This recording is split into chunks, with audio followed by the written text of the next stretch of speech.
توی این ویدیو قراره بهتون بگم که چطوری میتونید بیشتر بدوید. سلام، من علی ام و قراره داخل این ویدیو بهتون 5 تا نکته بگم که باهاش بتونید بیشتر بدوید و رکورد دویدنتون رو بیشتر بکنید.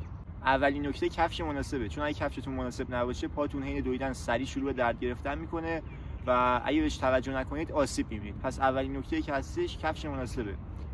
من خودم به خیلی از چیزها حین دویدن اعتقاد ندارم، مثلا یه عینک، اسکارف، اینا واقعا اضافه کاریه، ولی کفش یه چیزیه که حتما باید یه چیز مناسبی باشه. برای دویدن‌های کوتاه کفشایی که مثلا رو رنج قیمت 1 تومنن اوکیه، ولی اگه بخواید مسافت‌های زیاد بدوید مثل 42 باید یکم بیشتر هزینه کنید و یه کفش مناسب‌تر بگیرید. دومین نکته اینه که با سرعت بالا شروع نکنید دویدن، بخاطر اینکه بدنتون هنوز گرم نشده و وقتی با پیس بالا شروع می‌کنید دویدن خیلی زود بدنتون خسته میشه و تو دوره‌های بالا خیلی زود کم میاد. شما داخل دویدن‌های استقامتی باید بتونید که انرژیتون رو مدیریت بکنید و کم کم ازش استفاده بکنید. مثلا شما اگه همون اول بیاید با پیس 4 شروع کنید دویدن، قطعا نمیتونید مثلا تا کیلومتر دهم حتی ادامه بدید. سومیش اینه که سری کم نگیرید. تا یه فشار کمی احساس می‌کنید سری کارو نذارید کنار.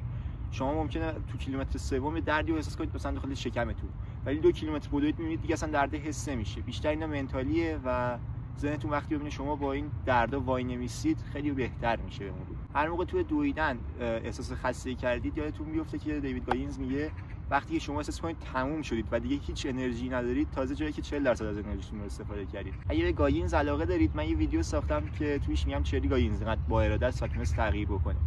5 تا از رازاشو بهتون گفتم که لینکش رو براتون میذارم و اگه نبود میتونید برید داخل کانال ببینیدش. ویدیو جالبی به نظرم.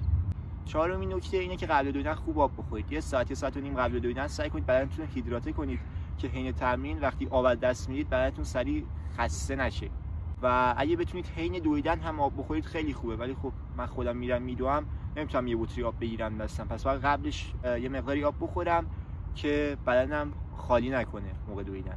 و پنجمیش اینه که قبل دویدن نرید خودتون رو سنگین نکنید، به خاطر اینکه وقتی شما زیاد غذا میخورید بدنتون درگیر هضم کردن اون میشه و یکم شروع کنید به دویدن احساس دل درد میکنید و اینجور صحبت. من خودم دوایی که به نظرم سبکن مثل 5 کیلومتر رو سعی میکنم ناشتا برم، به خاطر اینکه چربی سوزی بیشتر میشه و اصلا با انرژی تر میشی. حالا اگه شما نمیتونید ناشتا برید یا میخواید مثلا مسافت‌های زیادی رو بدوید، مثلا چه میدونم 15 کیلومتر 20 کیلومتر میخواید بدوید، یه چیز سبک بخورید که حین دویدن اذیتتون نکنه و هضمش راحت باشه.